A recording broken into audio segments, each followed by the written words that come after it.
నారాయణపేట జిల్లా ఉట్కూరు మండలంలో దారుణం జరిగింది. చిన్నపుర్ల గ్రామంలో భూ తగాదాలో ఓ వ్యక్తిని దారుణంగా కొట్టారు.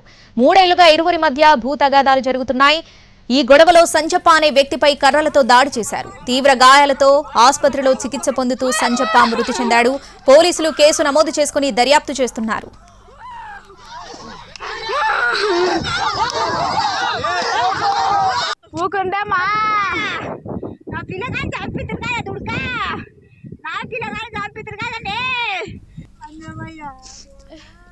నారాయణపేట జిల్లా ఉట్కూరు మండలంలో దారుణం జరిగింది. చిన్నపుర్ల గ్రామంలో భూ తగాదాలో ఓ వ్యక్తిని దారుణంగా కొట్టారు.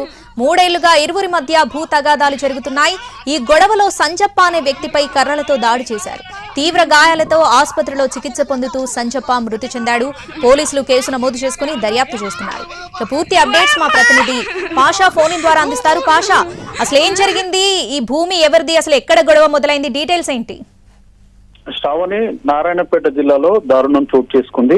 ఉట్కూరు మండలం చిన్నపొర్ల గ్రామంలో గువ్వల సంజప్ప అనేటువంటి 28 సంవత్సరాల వ్యక్తిని అతని దాయాదులు అతి దారుణంగా కర్రలతో కొట్టి చావగొట్టినటువంటి ఘటన స్థానికంగా కలకలం రేపుతుంది.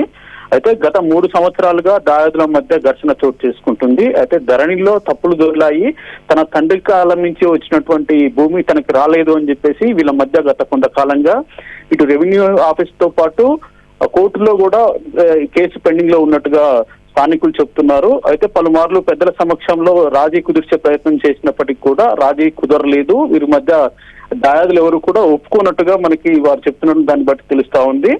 అయితే నిన్న సాయంత్రము అదే మాదిరిగా ఈ రోజు ఉదయం కూడా వాళ్ళు పొలాల వద్దకి వెళ్లి తిరిగి ఇప్పుడు ప్రస్తుతం విత్తనాలు నాటే సమయం కాబట్టి విత్తనాలు నాటేందుకు ప్రయత్నించారు. ఈ క్రమంలోనే దాయాదులు అతి దారుణంగా సంజప్పని కొట్టడం జరిగింది. తీవ్ర గాయాల పాలై ప్రాణాపాయ స్థితిలో ఉన్నటువంటి సంజప్పను మహబూబ్ నగర్ ప్రభుత్వ ఆసుపత్రికి తరలించి చికిత్స అందిస్తుండగా అతను మృతి చెందాడు.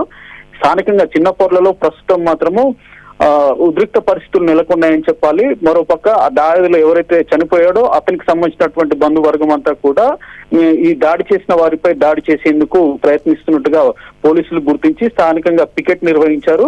అయితే దీనిపై పూర్తి స్థాయిలో పోలీసులు దర్యాప్తు చేసి బాధ్యులు ఎవరైనా కానీ కఠినంగా శిక్షిస్తాము, వారిపై చర్యలు తీసుకుంటామని చెప్పేసి కూడా చెప్తున్నారు. Shravani. Right Pasha, thanks for the updates.